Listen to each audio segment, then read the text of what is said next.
না। আল্লাহি বেয়াদবরা কখনো ইলম অর্জন করতে পারে না।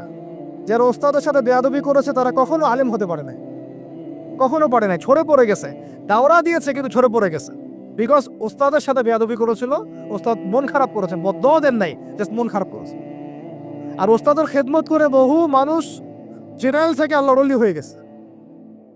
আমাদের সামনে মিসাল আছে, জেনারেল থেকে আল্লাহর ওলি হয়ে গেছেন এমন বহু মানুষ আছেন ওস্তাদের খেদমত করার কারণ, আলেমদের সম্মান করার কারণ।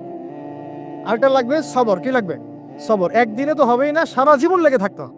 আরেকটা হচ্ছে ইস্তেকামা, মানে দৃঢ়তা, মানে আমাকে লেগে থাকতেই হবে, যত বছর লাগে লাগুক, সারা জীবন লাগুক। ঠিক আছে? এই বিষয়গুলো তাজকিয়া অর্জন করার বিষয় আছে, এবং ইলম অর্জনের সাথে আমলের একটা ব্যাপার আছে। ধারাবাহিকতা বজায় রাখা এবং প্রতিদিনের রুটিনের মধ্যে এই ফরজিয়াত, আবারও বলছি ইলম অর্জন কি ফরজ, এই ফরজিয়াতটাকে একটা গুরুত্বপূর্ণ জায়গায় রাখা। সারাদিনের কাজের মধ্যে এটা আমার ফরজ কাজ। নামাজের পর আমি অবশ্যই ইলম অর্জনকে রাখ করি। এইভাবে যদি আমরা ইনশাআল্লাহ তাআলা আমাদের জীবনটাকে এখনো ঢেলে সাজাতে পারি, আমার মনে হয় এভাবে যদি আমরা 5 বছর 10 বছর আমাদের একটা টার্গেট নেই, আশা করা যায় যে আমরা অনেক বড় আলেম না হলেও অন্তত তালেম ইলম হতে পারব। আর আমাদের সন্তানদেরকে আলেম বানাতে পারবো ইনশাআল্লাহ। যে ভুল আমরা করেছি ওইটা আমরা বাচ্চাদেরকে করাবো না। আমাদের স্ত্রীরা হয়তো এখন নতুন করে আবার আলেমা হতে পারবে না, বাট তালেবে ইলম হতে পারবে।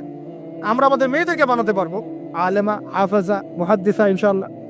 এটাই আমাদের ফিকির, আমাদের লক্ষ্য, যাতে এখন যারা জেনারেল শিক্ষিত ভাইরা আছেন তাদেরকে যেন ফিরিয়ে আনা যায় এবং একটা সিলেবাস কেন্দ্রিক পড়াশোনা করানো যায়, যাতে তারা অন্তত তালেবে ইলম হয়।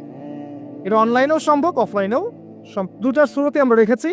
আল্লাহ পাক আমাদের সবাইকে, আমাদের বাচ্চাদেরকে, আমাদের ভাইদেরকে, আমাদের বোনদেরকে, আমাদের সবাইকে আল্লাহ পাক দিনের সহিহ ইলম অর্জন করার তৌফিক দান করবে।